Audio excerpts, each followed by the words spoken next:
হ্যাঁ, আমি মরিনি। নোংরা মেয়ে মানুষের ছেলে, তুই কি ভেবেছিলি এই জমিদারি তুই ভোগ করবি আর আমি কিছুই করব না? তবে শোন, শুরু করছি আমাদের গল্পের চ্যানেল গল্পের নিহারিকার প্রথম গল্প, তারানাথ তান্ত্রিক ও আত্মাশক্তি কালিকা। এইরূপ দশমহাবিদ্যার সমস্ত গল্প শুনতে হলে আমাদের চ্যানেল গল্পের নিহারিকা অবশ্যই সাবস্ক্রাইব করুন এবং পাশে থাকা বেল আইকন প্রেস করতে ভুলবেন না। আজ অফিসে ছুটি, কালী পুজো উপলক্ষে, তাই নিত্যদিনের মতো আর তাড়াহুড়ো নেই। তাই চায়ের টেবিলে বসে গিন্নিকে খবরের কাগজটা দিতে বললাম। আজ খবরের কাগজটা দিয়েছে গো? গিন্নি রেগে গিয়ে বলল, এই নাও চা আর খবরের কাগজখানা, আর চাটা খেয়ে আমায় উদ্ধার করো। বাড়ির বউ নই, বাড়ির বলদ আমি। সারাটা দিন খালি খেটেই যাই আর ওনার ভাই ফরমাস পালন, এই তো আমার জীবন। বুঝলাম কালী পুজো ভাইফোঁটা উপলক্ষে বাপের বাড়ি যাওয়ার ইচ্ছে হয়েছে, তাই বললাম, আচ্ছা ঠিক আছে বাবা, আজ কালী পুজো, কাল তোমার বাপের বাড়ি দিয়ে আসবো, এতে রাগ করার কি আছে। দেখলাম গিন্নি আমার কথা শুনে মনে মনে বেশ খুশি হয়েছে। গিন্নির সাথে কথোপকথন শেষ হতে না হতেই দেখি কিশোরী এসে হাজির। আরে কিশোরী সেন যে, আরে এসো এসো ভায়া। গিন্নিকে বললাম আর এক কাপ চা কর। কি হে ভায়া, আজ তো অফিস ছুটি, তো কি করার ইচ্ছা আছে? আমি কিছু বলার আগেই কিশোরী বলে উঠল, যাবে নাকি ঠাকুরমশাই বাড়ি মডেলেন? তারানাথের বাড়ির উদ্দেশ্যে ট্রাম ধরে সোজা পৌঁছে গেলাম মডেলিনের গলির হাঁটা পথ পেরিয়ে ঠাকুরমশাইয়ের বাড়ির দরজায়। দেখি কিশোরী নিজের পকেট লক্ষ্য করে দেখায়, ভায়া, একটা জিনিস তুমি ভুলে গেছো, এই যে পাসিং শো, এটা না হলে আমাদের তো গল্প জুটতো না। ধন্যবাদ ভায়া, এই যাত্রায় তুমি বাঁচালে। দরজায় টোকা দিতে না দিতেই দেখি চারি এসে দরজা খুলে দিল। আরে চারি, তুমি কবে এলে? বিয়ের পর চারি আর খুব কমই আসে। আরে আসুন কাকাবাবু, বাবা বললো আপনারা আসবেন, আসুন আসুন, আমি কালই সকালে এসেছি, আগে প্রণাম নেবেন। বলি পায়ে হাত দিয়ে আমাদের প্রণাম করতেই যাচ্ছিল। আমি তাকে আটকে বললাম, থাক থাক মা, বাবা পুজোয় বসেছেন, ভিতরে আসুন, দুপুরে ভোগ নাথবো, খেয়ে যাবেন কিন্তু। বলি চারি আমাদের অন্দরমহলের ঘরে নিয়ে গেল। অন্দরমহলে ঢুকতেই তারানাথের মন্ত্রের আওয়াজ শুনতে পেলাম। कराल बदनां घोरां मुक्तकेशी चतुर्भुजां दक्षिणां कालिकां दीप्तां मुण्डमाला विभूषितां। দেখি তারানাথ ঘি, ফল, মিষ্টি, কারণ সুধা ও পাশে পড়ে থাকা ছাগমুণ্ড ও তার রক্ত মাংস সহযোগে হোমকুণ্ডে আহুতি দিচ্ছে। ॐ गां गणपतये स्वाहा। ॐ अष्टभैरवभ्यो नमः स्वाहा। ॐ क्लीं दक्षिणाकालिकायै स्वाहा। এই বলে ঠাকুরমশাই তার পূর্ণ উপাচার শেষ করে আমাদের প্রসাদ দেন আর বলেন, এসো এসো, প্রসাদ খেয়ে ঘরে গিয়ে বসো, আমি যাচ্ছি। যেমন কথা তেমন কাজ। আমরা বৈঠকখানায় গিয়ে তক্তাপোষের পাশে মাদুরে বসলাম। সাধারণত আমরা তক্তাপোষে বসি না, কারণ ঠাকুরমশাই সেখানে বসেন। বক্তার স্থান যে সর্বদা উচ্চে। কিছুক্ষণ বাদেই তারানাথ এলেন ও মা কালীর পটচিত্রের নিচে তক্তাপোষে বসে পড়লেন। সেই মুহূর্তে কিশোরী পাশিংশয় গিয়ে বলল, এ নিন ঠাকুরমশাই, আর একটা গল্প হবে নাকি? এই তো তোমাদের বড় দোষ, আমার বলা সমস্ত ঘটনাকেই তোমরা গল্প বলে ভাবো। তবুও যাই হোক, তোমাদের মতো ভালো শ্রোতা আর কোথায় পাবো? আমি গল্প ভেস্তে যাবার আশঙ্কায় বলে উঠলাম, আচ্ছা ঠিক আছে ঠাকুরমশাই, আজকের দিনে আর রাগ করবেন না, আপনি আজ বরং আমাদের আপনার জীবনে ঘটে যাওয়া একটি ঘটনা শোনান। তবে শোনো, তখন আমি মডেলে নিয়ে এসেছি, প্রায় 1 বছর হয়ে গেছে। তারানাথ মাথার উপর দেওয়ালে টাঙানো মা কালীর পটচিত্রে মাকে প্রণাম ঠুকে বলতে আরম্ভ করলেন। চারি তখনও জন্মায়নি, নতুন শহরে এসেছি গ্রাম ছেড়ে। মানুষের হাত দেখি ও জন্মকুষ্টি বিচার করি। একদিন সন্ধ্যাবেলা আর্নিক করে তক্তা কোষের ওপরে বসে আছি। বাইরে মুষলধারে বৃষ্টিপাত চলছে। হঠাৎ দেখি দরজায় টোকা মারার আওয়াজ। আমি বলে উঠলাম, কে?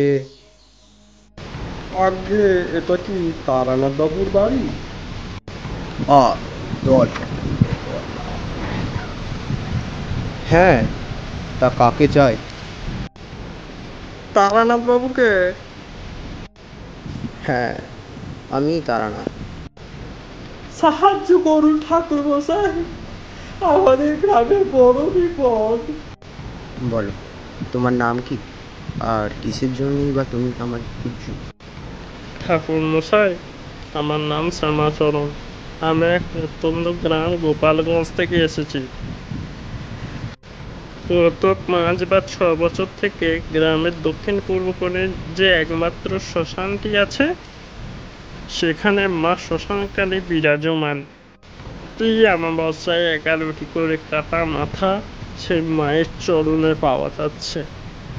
এই তো গেল বছর জমিদার বাবুর মেজো ছেলে রবি, তার সাথে আরো 10 জনের কাটা মাথা সকালে পাওয়া যায়।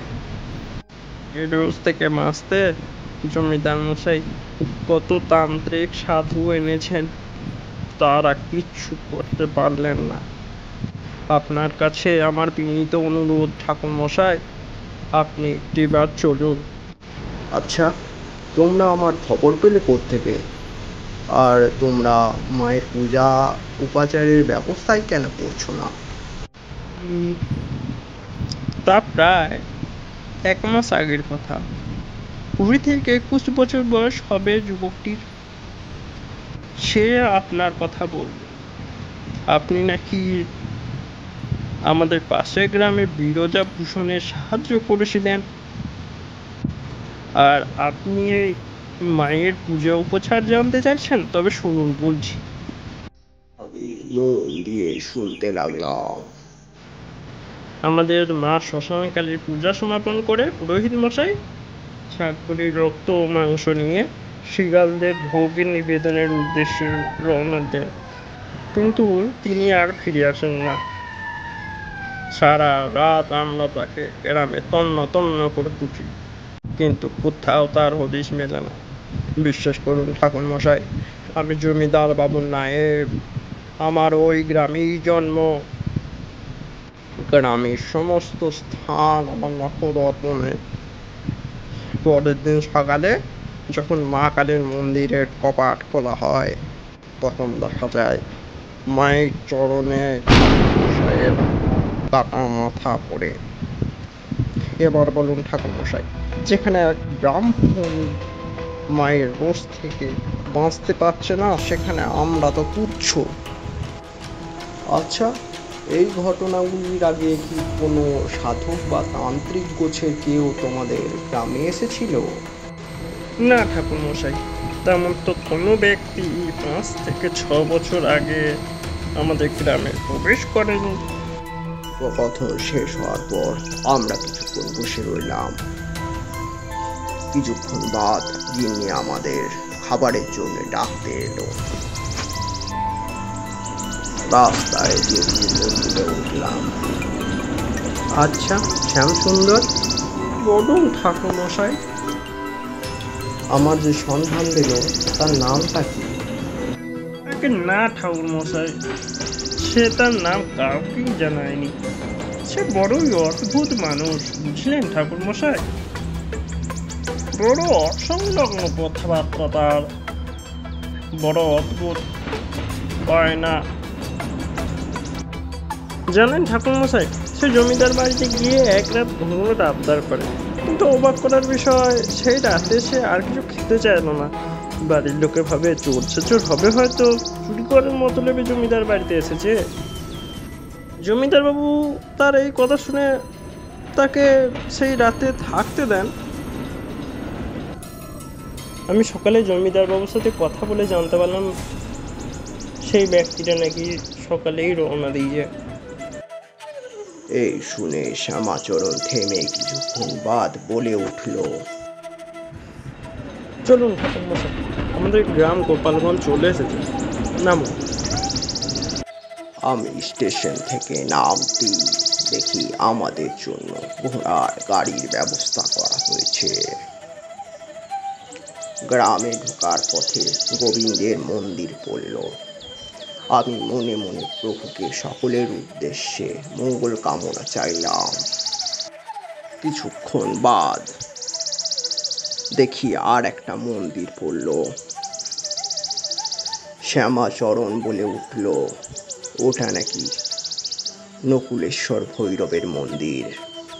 আমি প্রণাম ঠুকে বললাম, হে প্রভু, সকলের মঙ্গল করো।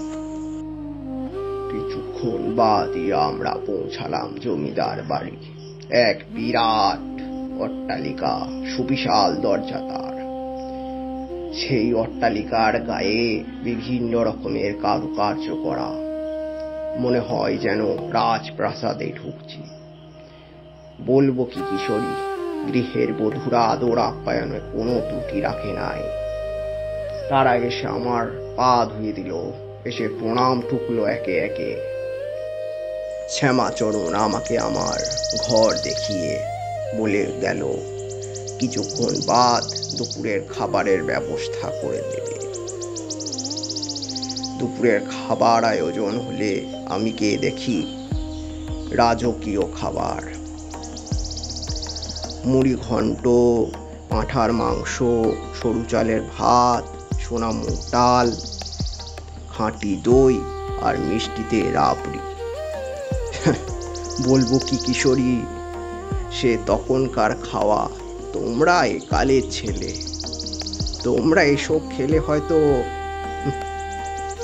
যাকে যাকে আমি এত পরিমাণে খাবার দেখে গিন্নি মাকে আপত্তি জানালাম, কিন্তু গিন্নি মা বলে উঠলেন, এই স্বল্প পরিমাণে আহার নাকি আমাকে গ্রহণ করতেই হবে, না হলে গৃহস্থের অকল্যাণ হবে। যথাযথ আমাকে এই খাবারগুলি গ্রহণ করতেই হলো। যাই হোক, আমি আবার ঘটনায় ফিরি। তো দুপুরের খাবার খেয়ে আমি ঘরে বিশ্রামে গেলাম আর শুয়ে ভাবতে লাগলাম, কিসের জন্য এই গ্রামে এই অপমৃত্যু ঘটছে। হয়তো কোনো অপশক্তির দ্বারা এই গ্রামে অসহায় মানুষদের জীবন শেষ হচ্ছে। কিন্তু শ্মশান কালী মন্দিরে কিভাবে, কোন অপশক্তির প্রবেশ ঘটেছে সেখানে? এই সমস্ত কথা ভাবছিলাম, ইতিমধ্যেই দেখি বাড়ির মহিলারা সন্ধ্যা প্রদীপ জ্বালিয়েছে, শঙ্খধ্বনি দিচ্ছে। বাড়ির উঠোনে যেখানে মা বিশ্বহরীর মন্দির আছে সেখানে আমি এখনো প্রবেশ করিনি। সেখানে দেখি গিন্নি মা সন্ধ্যা প্রদীপ দিচ্ছেন। সেই সময় শ্যামাচরণ আমার কাছে এসে বলে উঠল, তাকে প্রণাম নেবেন ঠাকুরমশাই, জমিদার বাবু বাড়ি ফিরেছেন। আমি বলে উঠলাম, আচ্ছা ঠিক আছে, আমি যাচ্ছি। বলবো কি কিশোরী, যেমন তার স্বাস্থ্য তেমনি তার রূপ ও লাবণ্য। কেউ বলতেই পারবে না তার বয়স 50-এর উপরে। আমার প্রতি নমস্কার জানিয়ে তিনি বলে উঠলেন, বসুন ঠাকুরমশাই, আমি শহর থেকে বিকালেই ফিরেছি। আমি ভাবলাম আপনি এতটা রাস্তা এসেছেন, তাই খেয়ে হয়তো একটু বিশ্রাম নিচ্ছেন, তাই আর ভাবলাম আপনাকে বিরক্ত করব না। আরে না না, আমায় নিয়ে আপনাকে অতটা ব্যস্ত হতে হবে না। এই বাড়ির লোকজনেরা আমায় যথেষ্ট আদর আপ্যায়ন করেছেন। জমিদার বাবু এই কথা শুনে আমায় তামাকের গড়গড়াটি এগিয়ে দিয়ে বললেন, আমার দাদুর আমল থেকে আমি দেখে এসেছি প্রতি বছর নকুলেশ্বর ভৈরবের পুজো হবার পর শ্মশানে মা কালীর পুজো হয়ে আসে। গ্রামের সমগ্র দেবদেবী যেমন নবগ্রহ, গোবিন্দ, নকুলেশ্বর ভৈরব ও আমাদের গৃহদেবী মা বিশ্বহরি পুজো করবার পর গ্রামের সবাই মিলে শ্মশানে মহাকাল ও মহাকালীর পুজো করা হতো। যথারীতি আমার যখন সময় এলো, আমিও সেই কুলেরই পুরোহিত মশাইকে নিয়ে পুজো আরম্ভ করলাম। যেহেতু শ্মশানে কালী পুজো, তাই আর সেখানে বেশি জনসমাগম হতো না। ঘটনাটি ঘটে 6 বছর আগে। তখন আমার ছোট নাতির বয়স হবে ওই 2 থেকে 2.5 বছর। তাকে পুজো দেখানোর জন্য আমি নিয়ে যাই। ভাবি তার জন্ম হয়ে থেকে সে কোনোদিনই এই কালী পুজো দেখেনি। তাই কিন্তু কি বলবো ঠাকুর মশাই, সেটা ছিল আমার জীবনের একটা বড় ভুল। আমার দাদুর সময় থেকে দেখে আসছি যে রাতে কালী পুজো হয়, তার পরের দিন সকালে বলির মাংস, চাল কুমড়ো, জায়ফল ইত্যাদি ও আমাদের জমির সুগন্ধি ধান থেকে তৈরি চালের দ্বারা মাকে ভোগ নিবেদন করা হয়ে থাকে। তবে 6 বছর হয়ে গেল, ভোগ নিবেদন তো দূরে থাক, সেই সকালে নিত্য পুজোর জন্য কোনো পুরোহিত মন্দিরে যান না। আমার লেঠেলরা রাত জেগে পাহারাতেও ছিল, যাতে কোনো ডাকাত দল যদি মায়ের কাছে মানুষ বলি দিচ্ছে তা দেখার জন্য। কিন্তু তার পরের দিন সকালে শ্মশানে যেতে দেখা যায় তাদের কাটা মুন্ড মায়ের পায়ে পড়ে আছে।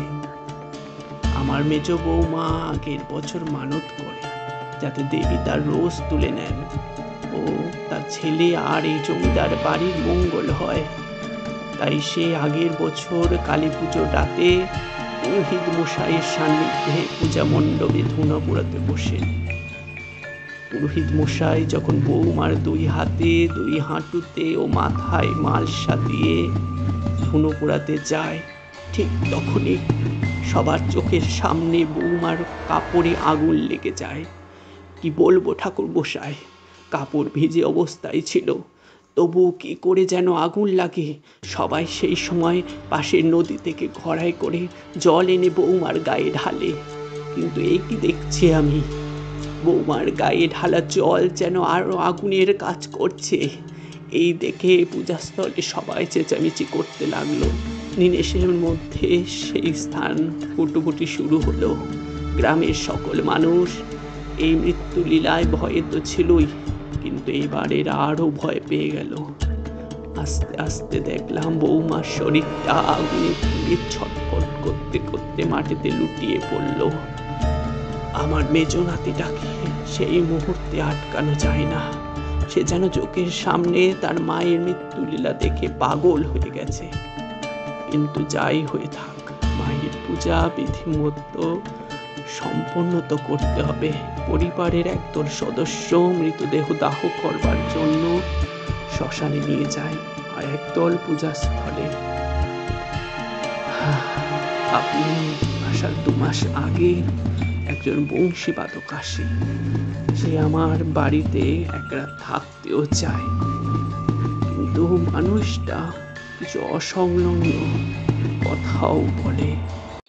আমি জমিদার বাবুকে জিজ্ঞেস করলাম, আচ্ছা জমিদার বাবু, সেই ব্যক্তিটার বয়স কত হবে? তা ঠাকুর মশাই 21 থেকে 22 তো হবে। আপনাকে কি তার নাম বা কোনো ঠিকানা জানিয়ে গেছে? না, আমার সে তার নাম বলেনি। আমি অনেক জোর জবরদস্তি করেছি, কিন্তু সে তার নাম বলেনি কোনো মতেই। সে একটি রাত এই বাড়িতে থাকতে চায়, তাই ভাবলাম কোনো ভবঘুরে হয়তো। আর যদি চোর ছেচোর হই বা, তবে তো আমার দারোয়ানরা আছে শায়েস্তা করার জন্য।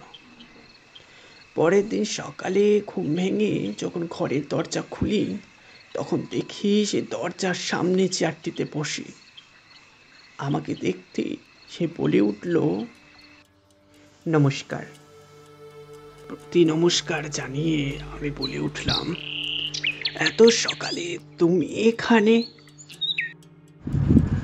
আগে যাবার আগে আমি আপনাকে কিছু বলে যেতে চাই। আমাকে তো অতিথি আপ্যায়নের কোনো সুযোগই দিলে না তুমি। সকালে জল মিষ্টিটুকু খেয়ে যাও। না না, সে অন্য কোনো একদিন হবে। আপাতত আমি আপনাকে এটাই বলে যেতে চাই, আপনি আপনার গৃহে মা পদ্মাবতীকে ভালোভাবে পুজো করার ব্যবস্থা করুন। ও হ্যাঁ, দয়া করে আপনি কলকাতার মঠ লেনে কোনো লোক পাঠান, সেখানে তারানাথ জ্যোতির্বিনোদকে খুঁজতে বলুন। সেই আপনাকে এই সংকট থেকে উদ্ধার করতে পারবে। আচ্ছা, এ কি প্রকারের জমিদার হে, যে জানতেও চাইলো না যে মানুষটার নাম কি, তার বাড়ি কোথায়? আমি দেখলাম ঘটনার মাঝে কিশোরীর এহেন প্রতিবাদ শুনে তারানাথ কিশোরীর দিকে কটমট করে দেখছেন আর মুখে বলছেন, আজকের সময়কার ছোড়া, সে আবার আমাদের সময়কার মানুষদের মানসিকতা কি বুঝবে হে? আমি দুজনকে শান্ত করে বললাম, আচ্ছা কিশোরী, চুপ, একদম চুপ। আচ্ছা ঠাকুরমশাই, কিশোরী তো খারাপ কিছু বলেনি।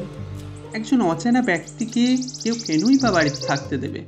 আর তাছাড়া কি বলো শুনি? ওহে, ওই ব্যক্তিকে দেখলে তোমরাও মোহিত হয়ে যাবে।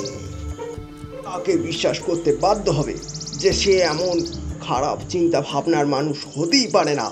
আর তাছাড়া সেই ব্যক্তিকে তো আমি চিনি। হ্যাঁ, আপনি তাকে চেনেন? কিন্তু কিভাবে? আরে রসু রসু, বলছি, সব বলছি, এত তাড়াহুড়ো কিসে? এই বলে তারানাথ পকেটে থাকা পাশিংশোর প্যাকেট থেকে একটা পাশিংশ বের করে অন্দরমহলের দিকে চলে গেলেন। এই সময় আমরাও কিছুটা ধূমপানে ব্যস্ত হয়ে উঠলাম। কিছুক্ষণ বাদ ঠাকুরমশাই আসতেই সিগারেটখানা নারকেলের মালাইয়ের মধ্যে ফেলে দিলাম। দেখলাম সুস্বাদু খাবারের গন্ধ ভেসে আসছে কোথা থেকে। অন্দরমহলে দেখে এলাম চারির ভোগ রান্না হয়ে গেছে, মাকে সেটা অর্পণ করে এলাম। তোমরা কিন্তু চারির হাতের রান্না করা খিচুড়ি ভোগ খেয়ে যেও। তো আমি আবার ঘটনায় ফিরি। তো যেটা বলছিলাম, সেটা তখনও না জানতে পারলেও পরে জানতে পারি। কিছুক্ষণ পরে শ্যামাচরণ আমাদের খবর দিয়ে গেল, আগে গিন্নিমা ডাক পাঠালেন, রান্না হয়ে গেছে, সময় মতো এসে খেয়ে নেবেন। চলুন ঠাকুরমশাই, খেয়ে নেবেন, চলুন। আমি জমিদার বাবুর সাথে খেতে চলে গেলাম। সেখানে গিয়ে দেখি আমরা ছাড়াও আরো কয়েকজন সেখানে আগে থেকেই উপস্থিত আছেন।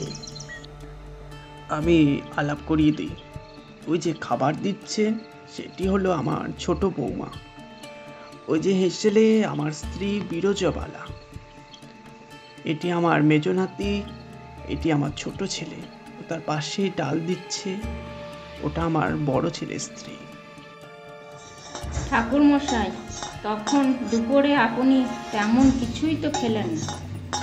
এখন কিন্তু আপনি কোনো কিছুতেই না বলবেন না, সব খেয়ে নেবেন। খাওয়া দাওয়া হয়ে গেলে আমি বাড়িটা কিছুটা ঘুরে দেখলাম।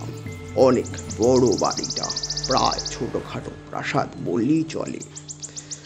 ঘোরাফেরা হয়ে গেলে আমি আবার ঘরে গিয়ে ঘুমোতে গেলাম। মনে মনে ভাবলাম, বাড়ির যে মন্দির আছে, এরা যাকে পদ্মাবতী বলে, ওই সেটি তো ভালোভাবে দেখাই হলো না।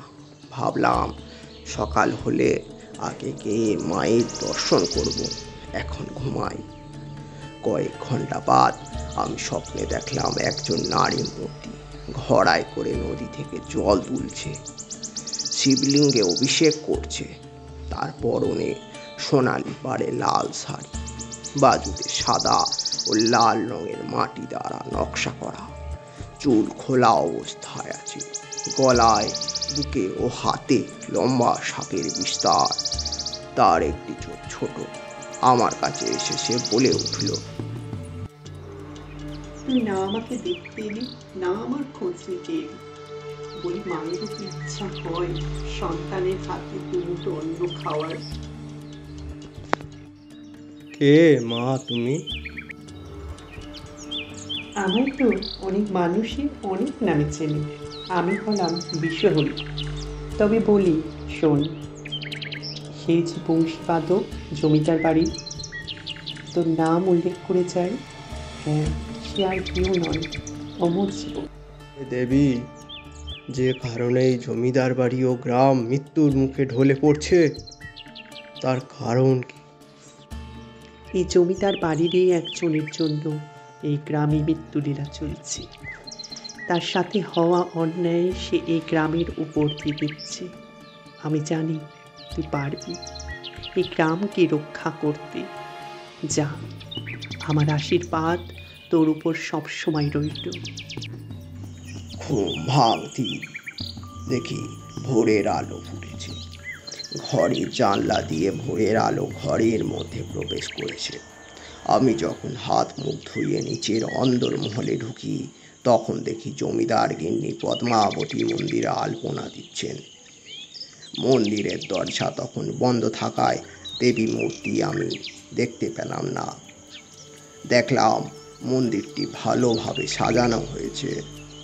জমিদার বাবু হঠাৎ আমার পিছনে দাঁড়িয়ে জিজ্ঞাসা করলেন, প্রণাম ঠাকুর মশাই, আপনার ঘুম ভালো হয়েছে তো?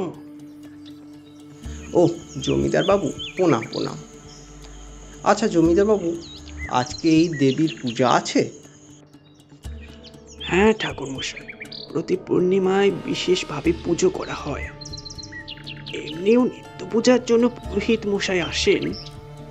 যাজ্ঞে ঠাকুর মশাই, চলুন আপনি একটু প্রাতরাশটা সেরে নেবেন, চলুন।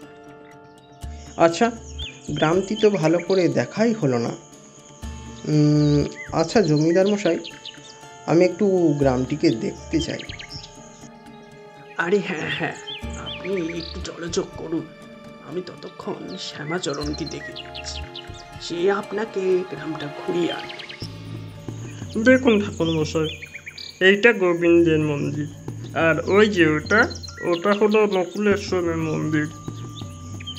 এটি হলো পঞ্চমন্দির আসন। চলুন আপনাকে শ্মশানটিকে দেখেন, যেটা এই গ্রামের কাল হয়ে দাঁড়িয়েছে।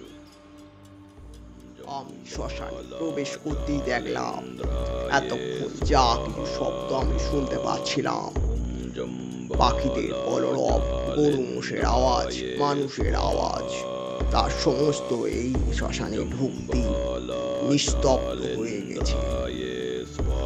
এ কোথায় আমি এসে পড়লাম? এ যে কাল গহ্বর, এখানে কোনো প্রাণ নাই, নাই কোনো উল্লাস, শুধু নিস্তব্ধতা।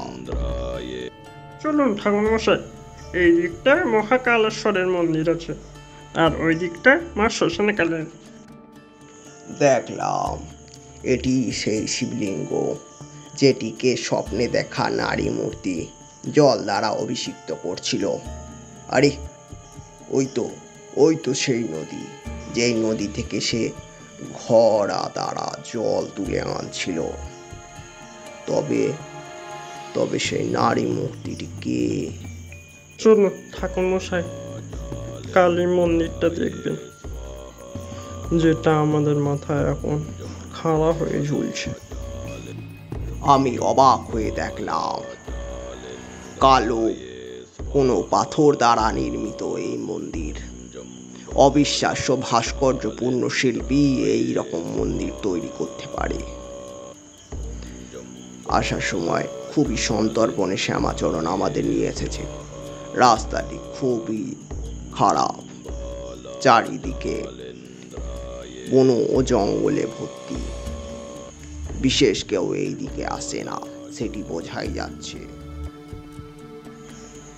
এই যে ঠাকুর মশাই, এই দিকটা তেমন কেউ আসে না, শুধু পুরোহিত মশাই ও তার পূর্বপুরুষরা আসতেন। ও পুরোহিত মশাই, পুরোহিত মশাই, পুরোহিত মশাই, একটু গর্ভগৃহে দরজাটি খুলে দিন না। নদীর তীর থেকে এক ব্রাহ্মণ হাত পা ধুয়ে ডাক পেয়ে পাথরের ওপরে হাঁটতে হাঁটতে এসে গর্ভগৃহের দরজা খুলে দিলেন। তিনি জানালেন, যে সমস্ত নরপরটি মায়ের পায়ে পড়েছিল সেগুলি তিনি শ্মশানের মাটির তলায় পুঁতে দিয়ে এসেছেন। গর্ভগৃহে খুলতেই দেখি কালো শিলা দ্বারা নির্মিত দশভুজা কালী মূর্তি, যার হাতে ত্রিশূল, আগুন, অসুরের কাঠা মাথা, খড়গ, গদা, বজ্র ইত্যাদি। মায়ের পায়ের তলায় সবরূপী শিব, বাম পায়ে একটি পিছে খোদাই করা। মায়ের বাম পাটি আগে ও ডান পাটি পিছনে, দুই পাশে ডাকিনী ও যোগিনী। মন্দিরের দেওয়ালে অষ্টমাতৃকা খোদাই করা আছে। সত্যি ভাস্কর্য ফুটে ফুটে উঠছে। মন্দিরের মেঝে চ্যাটচ্যাটে। ঠাকুর মশাইকে বলতে তিনি জানালেন, প্রতি অমাবস্যায় মাকে বলি দেওয়া হয়। এই রক্তই নাকি মন্দিরে চ্যাটচ্যাটে হয়ে গেছে। বাড়ি এসে দেখি ঘন্টা, কাসরের ও ঢাকের আওয়াজ। মায়ের পূজা হচ্ছে, সবাই জয়ের ধ্বনি দিচ্ছে। জয় মা বিশ্বহরি, জয় মা পদ্মাবতী। আমি হতভম্ব হয়ে গেলাম। বিশ্বহরি, পদ্মাবতী, শৈবী, এইগুলি মা মনসার নাম। তার মানে মা পদ্মাবতী আর কেউ নয়, মা মনসা। আর স্বপ্নে দেখা সেই দেবী মূর্তি আর কেউ নয়, মা মনসা। আমার চোখ দিয়ে জল ঝরে পড়ল। আমি দেখি কোনো কালো পাথরের ওপরে নিখুঁতভাবে কারুকার্য করা দেবী মূর্তি। চোখগুলি সাদা সাদা, মুক্ত বা হিরে জাতীয় কোনো পাথর দ্বারা নির্মিত। পুরোহিত মশাই মায়ের আরতি সম্পন্ন করে প্রসাদ বিতরণ করে গৃহের দিকে রওনা দিলেন। আমি জমিদার মশাইকে বলে উঠলাম, আপনার এই দেবীকে সংক্রান্তি বা মায়ের শেষ দিনে পূজা করেন? আপনারা কি এই দেবীকে সংক্রান্তির দিন বা মাসের শেষের দিনে পূজা করেন? তবে আমি সেই দিন বিশেষ একটি পূজা করতে চাই। জমিদার বাবুর কাছে এই আর্জিটা করতে তিনি আপত্তি জানালেন না। দেবী মনসা আমায় বলেছিলেন, তার দিদি অর্থাৎ মা কালীর মন্দিরে নাকি জমিদার বাড়ির একজন এই জঘন্য কাজ করে চলেছে। 3 দিন বাদই সংক্রান্তি ছিল, তাই আমি জমিদার বাবু আজ্ঞা নিয়ে পূজা করলাম মা মনসার। কারণ মা যে আমার স্বপ্নাদেশ দিয়েছিলেন এবং তিনি সেখান থেকে আমায় পূজাও চেয়েছিলেন। সন্ধ্যাবেলায় আমি যখন নকুল ভৈরবের মন্দিরে বসে, তখন অন্ধকার চিরে মৃদু বাঁশি আওয়াজ শোনা যাচ্ছে। আওয়াজটি যেই দিক থেকে আসছিল আমি সেই দিকে দেখি বাঁশি হাতে এক যুবক অন্ধকার থেকে বেরিয়ে আসছে। চাঁদের আলোয় কিছুটা করে বুঝতে পারছিলাম। যখন আমার খুব কাছে চলে এলো, দেখলাম সেই চেনা, সেই মুখমণ্ডল, সেই যৌবন, একটু কমেনি, একটু বাড়েনি। দেশলাইটা একটু দাও না। এই নাও, তুমিও একটা খাও, মাথাটা একটু হালকা হবে। চলো, বেশিক্ষণ সময় নেই আমাদের হাতে। কিন্তু সময় নেই কেন? আর কোথায় বা আমরা যাব? আর তোমার বউ? চুপ, কোনো কথা নয়, চলো। অমর জীবন আমার হাত ধরে যেন কোনো এক রকমের মন্ত্র বলল। আমি সঙ্গে সঙ্গে দেখলাম, এ কি, এ যে! হ্যাঁ, এটা উজ্জয়িনী রাজা মহাকালেশ্বরীর মন্দির। চলো, শ্মশানে এইখানে একটি কাজ আছে। আমি কি করব কি বলবো কিচ্ছু বুঝতে পারলাম না। কাঠের পুতুলের মতো অমর জীবন যা বলছে আমি তাই করছি। নাও, এই উপকরণগুলি আমাদের খুবই প্রয়োজন। আমার হাত ধরো। অমর জীবন হাত ধরতেই দেখি আমরা গোপালগঞ্জের শ্মশানে পৌঁছে গেছি। নাও তারানাথ, এই উপকরণগুলি দিয়ে মহাকালের অভিষেক করো। আমি অমর জীবনের দেওয়া দ্রব্যসমূহ নিয়ে মহাকালের অভিষেক করে দিলাম। তার মধ্যে চিতার ছাই ও বিভিন্ন আরো দ্রব্য ছিল। আজ কৃষ্ণ অষ্টমী। নাও তারানাথ, এটাই উপযুক্ত সময়। মহাকালীকে জাগ্রত করে তার কাছ থেকে এই গ্রামের অভিশাপ মুক্ত করো। অমর জীবনের বলা সমস্ত ক্রিয়া সম্পন্ন করে আমি মহাকালীর সাধনায় বসলাম। কিন্তু ঠাকুরমশাই, আমি যতদূর জানি কালী পুজো তো অমাবস্যা তিথিতে হয়। আসলে কি জানো কিশোরী, মা কালী ও মহাকাল যে কাল বা সময়ের উপরে, তাই তাদের উপাসনায় সময় বা তিথি নক্ষত্রের কোনো প্রয়োজন হয় না। হ্যাঁ, কোনো কোনো ক্ষেত্রে নক্ষত্র বা তিথি মাহাত্ম্য রাখে। মা চাইলেই অমাবস্যাকে পূর্ণিমা ও পূর্ণিমাকে অমাবস্যায় পরিণত করে দেন। জয় মা। কিন্তু ঠাকুরমা, চুপ কিশোরী, আপনি শুরু করুন ঠাকুরমশাই। আমি মা কালীর মন্দিরের বাইরে যজ্ঞে বসলাম। একে একে সমস্ত উপকরণ আগুনে আহুতি দিতে দিতে মন্ত্র জপ করছি।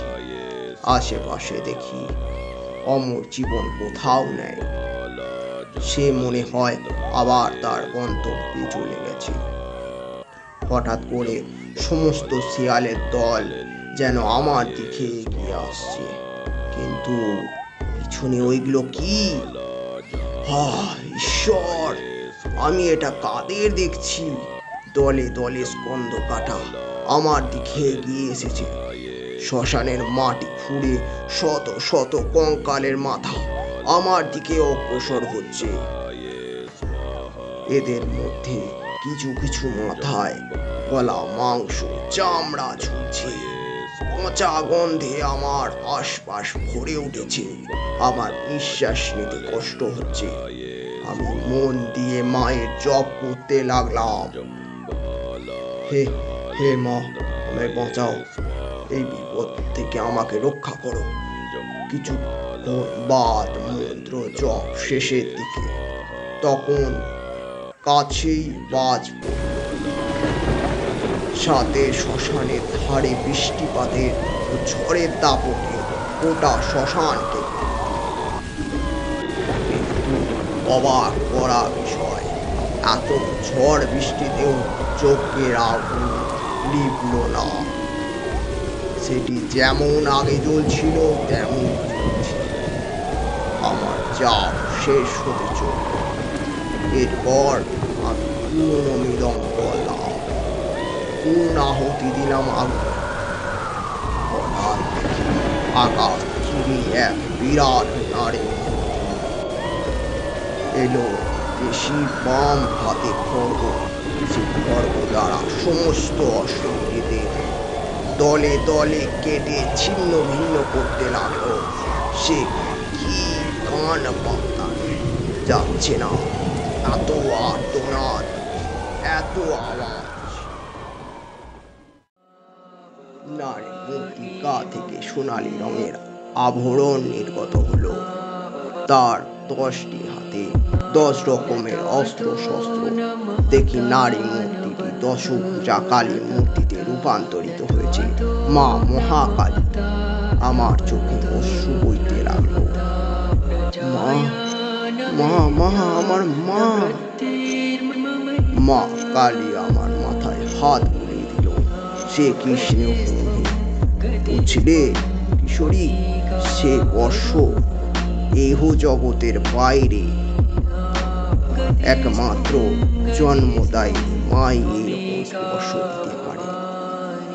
আমার মা এইভাবেই হাত বুলিয়ে দিত আমার মাথায় এবং আদর করত। মা কালী আমায় গ্রামের সমস্ত ঘটনা চোখের সামনে ফুটিয়ে তুললেন। পরের দিন সকালে আমি জমিদার বাড়ির উঠানে সবাইকে জড়ো করলাম। নায়েব মশাইকে আগে থেকেই বলে রেখেছিলাম যে মা শ্মশান কালীর মন্দিরের পূজারীকে পাকড়াও করতে। কি হলো ঠাকুরমশাই, আপনি আমাদের ডেকে পাঠালেন? বলছি জমিদার বাবু, বলছি, আপনি একটু ধৈর্য ধরুন। এই আর বলছি আয় আয়। এই দেখুন ঠাকুরমশাই, আসতে যাচ্ছিল না, কিন্তু আমি আর এ মিলে ধরে আনলাম। এরপর ওকে ছেড়ে দিন, ও আর পালাতে পারবে না। ছাড়ুন। তা আপনি কিছু বলবেন শঙ্কর বাবু বা বড় জমিদার বাবু? এই ছাড় ছাড়, আমায় ছাড় বলছি, সব বলছি, ছাড়। শঙ্কর দা, তুমি? হ্যাঁ, আমি মরিনি। তোমরা মেয়ে মানুষের ছেলে, তুই কি ভেবেছিলি এই জমিদারি তুই ভোগ করবি আর আমি কিছুই করব না? তবে শোন, সেই দিন ঝড়ের রাতে বাবা যখন তোকে ঘরে আনে, তখন আমি তোর প্রতি বাবার ভালোবাসা দেখে বুঝতে পারি যে বাবা তোর মতো রাস্তায় কুড়িয়ে পাওয়া ছেলেকে এই জমিদারির সম্পত্তি দেবে। এদিন রাতে যখন বাবা আমাদের নিয়ে শহরে গিয়েছিলেন, তখন আমি সেখান থেকে বেঁচে পালিয়ে যাই ও বেনারসে গিয়ে জীবনযাপন করি। ওখানে আমি বিভিন্ন তান্ত্রিকের সান্নিধ্যে এসে পিশাচ সিদ্ধ হয়ে উঠি। আজ থেকে 6 বছর আগে ব্রাহ্মণ সেজে গ্রামে ঢুকি আর কুলো পুরোহিতের মশাইয়ের সান্নিধ্যে থাকতে শুরু করি। একদিন তিনি আমার পিশাচগুলির দ্বারা মানুষগুলি খুন করতে দেখে ফেলেন, আর সে কাটা মুন্ডগুলো উৎসর্গ করতে দেখে ফেলেন তিনি। তাই ঠিক করলাম আজকে কালী পুজোর দিনই তাকে মেরে ফেলবো। গ্রামের লোকে ভাববে মায়ের পূজার কোনো অসন্তুষ্ট হওয়ার ফলে মা রুষ্ট হয়েছেন, তাই তার সহচরীর দ্বারাই এই ঘটনাগুলি ঘটিয়েছেন। কিন্তু 11টি করেই কেন? কারণ আমি বেনারসের তান্ত্রিকের কাছে শুনেছিলাম যে আমি যদি প্রতি অমাবস্যায় 10 বছর ধরে মায়ের পায়ে 11টি করে নরমুণ্ড বইয়ে দিতে পারি, তবে আমি অমরত্ব পাবো ও একটা বিরাট শক্তির অধিকারী হব। কিন্তু হ্যাঁ, শুধু তোর জন্য আমি আমার উদ্দেশ্য পূরণে পিছিয়ে গেলাম। আপনার এই প্রতিশোধ স্পৃহার জন্য কত সাধারণ মানুষ মারা গেছে। আপনি এই কর্মের ফল অবশ্যই পাবেন, এই জন্মে না হোক পরের জন্মে। আপনি কি জানেন আপনারা দুইজনই একে অপরের ভাই? জমিদার বাবু ও বাকি সবাই আমার দিকে অবাক দৃষ্টিতে তাকাচ্ছিলেন। হ্যাঁ, আসলে আমি কাল রাতে মা কালীর কাছ থেকে জানতে পারি আপনারা দুইজনই একে অপরের ভাই। আপনাদের বাবা জমিদার বাবু, তার 2টি স্ত্রী ছিল। পরিবারের চাপে পড়ে আপনার বাবা এক জমিদার বংশের মেয়ের সাথে বিয়ে করেন, কিন্তু জমিদার বাবু লুকিয়ে তার প্রেমিকার সাথে সংসার করেন। এই শুনে তারা দুজনই ঠিক করলো মান অভিমান ভুলে একসাথে থাকবে। আমার সাথে দেখা করার জন্য পরে শ্যামাচরণ এসেছিল। শ্যামাচরণ যা বলে যায় তা হলো, ঠাকুরমশাই, আপনি চলে যাওয়ার 15 বছর বাদই শঙ্কর বাবু মারা যান, আর তার 2 বছর বাদ জমিদার বাবুও মারা যান। যখন জমিদার বাবু মারা যান, তখন তিনি তার ছোট ছেলেকে জমিদারি সামলাতে দিয়েছেন। গ্রামের মানুষেরা অবশ্য শঙ্কর বাবুকে মারতেও চেয়েছিলেন, কিন্তু জমিদার মশাইকে গ্রামের মানুষেরা অত্যন্ত স্নেহ করতেন, তাই তাকে আর কেউ আহত করেনি। আপনার দয়ায় সমস্ত কিছু ঠিক আছে। ধন্যবাদ ঠাকুরমশাই, ধন্যবাদ। এইভাবে তারানাথ একটা ঘটনা টানা বলতে বলতে থামলেন। চারি এসে আমাদের ডেকে বলে গেলেন মায়ের ভোগ খেয়ে যেতে। আমরা ভোগ খেয়ে খুব তৃপ্তি পেলাম। চারি মায়ের হাতের রান্না খুবই সুন্দর। যেন সাক্ষাৎ অন্নপূর্ণা। আসছি চারিমা। তারানাথের বাড়ি থেকে বেরিয়ে মঠ লেনের গলিপথে যেতে যেতে দেখলাম একটা বাঁশি হাতে যুবক গান গাইতে গাইতে কোথায় যেন যাচ্ছে। চৈতন্য করে দে মা চৈতন্যময়ী। শেষ হলো আমাদের আজকের পরিবেশিত গল্প তারানাথ তান্ত্রিক ও আত্মাশক্তি কালিকা। এইরকমই দশম মহাবিদ্যার সমস্ত গল্প পেতে হলে আমাদের চ্যানেলটি সাবস্ক্রাইব করুন এবং আমাদের পাশে থাকুন। এই গল্পের মধ্যে কোনো রকম ভুল ত্রুটি অবশ্যই মার্জনার দৃষ্টিতে দেখবেন। ধন্যবাদ। করে দে মা চৈতন্যময়ী।